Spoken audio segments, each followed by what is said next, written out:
Finding lone pair, तो lone pair को find करने के लिए कि एक मॉलिक्यूल में कितने लोन पेयर हो सकते हैं, तो ये फार्मूला आपके काम आएगा। इसमें अब जो VE है दैट इज़ वैलेंस इलेक्ट्रॉन्स 8 है, और फिर N शो करता है नंबर ऑफ बॉन्डेड एटम्स के उस सेंट्रल एटम के साथ कितने बॉन्डेड एटम्स हैं, और डिवाइडेड बाय 2।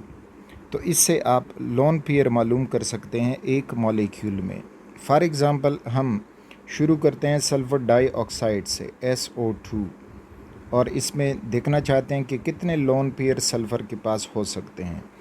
तो वैलेंस इलेक्ट्रॉन कैलकुलेट करने के लिए valence electron is equal to जो एलिमेंट जिस ग्रुप में होगा तो उस ग्रुप नंबर के मुताबिक उसी में उतने वैलेंस इलेक्ट्रॉन होते हैं। तो ये 6th ग्रुप में है, तो 6 ग्रुप में सल्फ़र है तो इसके 6 इलेक्ट्रॉन हुए, प्लस ऑक्सीजन अब 2 हैं, और ऑक्सीजन भी 6 ग्रुप में है, तो 2 6 are 12, तो 12 वैलेंस इलेक्ट्रॉन ऑक्सीजन के हो गए हैं।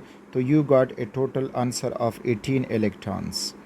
अब इसको फार्मूला में लगाएं, तो फार्मूला में जब हम जाएंगे तो there are 18 total valence electron minus 8, और फिर बॉन्डेड एटम्स 2 ऑक्सीजन हैं तो मल्टीप्लाइड 2 डिवाइडेड बाय 2, तो ये आपको मिल जाएगा 18 माइनस 2 8 ज़ा 16 और डिवाइडेड बाय 2।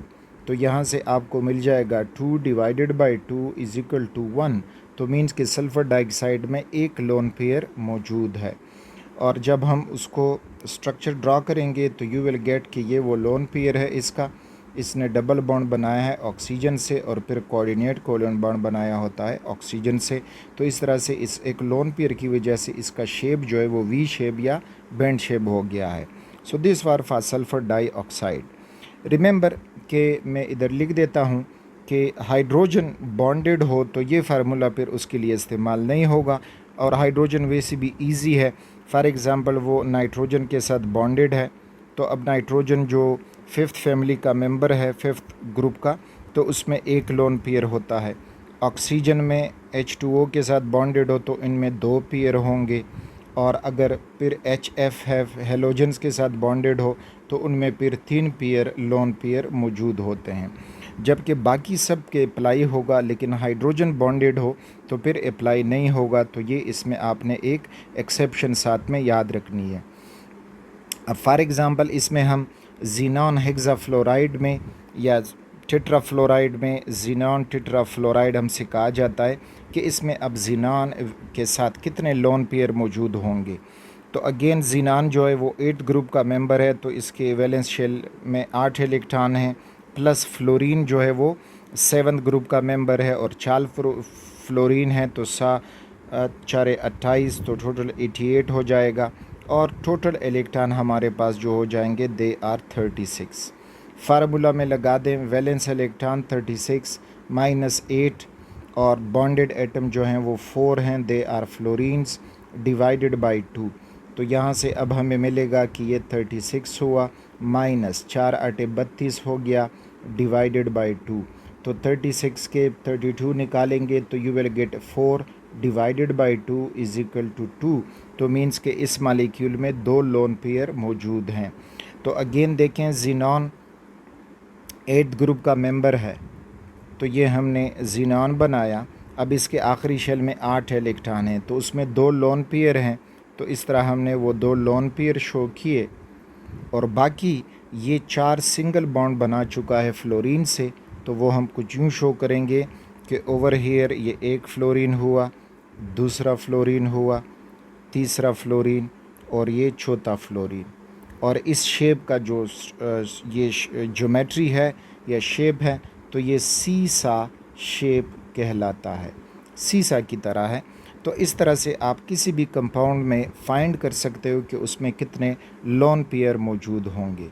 एक और एग्जांपल लेते हैं, दैट इज़ फॉर, चलें सल्फ़र ट्राईऑक्साइड ट्राई करते हैं SO3 कि इसमें अब कितने लोन पेयर होंगे। तो अगेन सल्फ़र 6 ग्रुप का मेंबर है, 6 वैलेंस इलेक्ट्रॉन, ऑक्सीजन 6 ग्रुप का मेंबर है और 3 है, तो 3 छकी 18, तो टोटल हमारे पास ये हो जाएंगे 24। अच्छा, अब फार्मूला में लगा दें तो वैलेंस इलेक्ट्रॉन 24 माइनस 8 और 3 बॉन्डेड एटम है और डिवाइडेड बाय 2, तो यहाँ से अब हमें मिलेगा कि 24 है, 3 आटे 24 है, माइनस 24 डिवाइडेड बाई 2, तो ये 24 0 डिवाइडेड बाई 2, तो मीन्स कि इसमें 0 लोन पेयर होंगे। सल्फर ट्राइऑक्साइड में कोई लोन पेयर मौजूद नहीं है। एक और एग्जांपल कि H2SO4 में H2SO4 इसमें अब सल्फ़र के साथ कितने जो हैं लोन पेयर होंगे। तो valence electron hydrogen first group का मेंबर है, तो टोटल इसमें 2 वैलेंस इलेक्ट्रॉन हैं। सल्फ़र 6 ग्रुप का मेंबर है और जो ऑक्सीजन है वो भी 6 है, तो 6 4 24, तो ये 24 हो जाएगा इजिकल टू। अब इनको ऐड करोगे तो ये आपको मिल जाएंगे 30 और 32। अब फार्मूला में लगाओगे तो वैलेंस इलेक्ट्रॉन 32 हैं, -8 और बॉन्डेड एटम्स जो हैं 4 ऑक्सीजन हैं, 2 हाइड्रोजन हैं, तो 6 हो जाएगा एंड डिवाइडेड बाई 2। तो इस तरह से ये आपको मिल जाएगा 32 और 6 8 48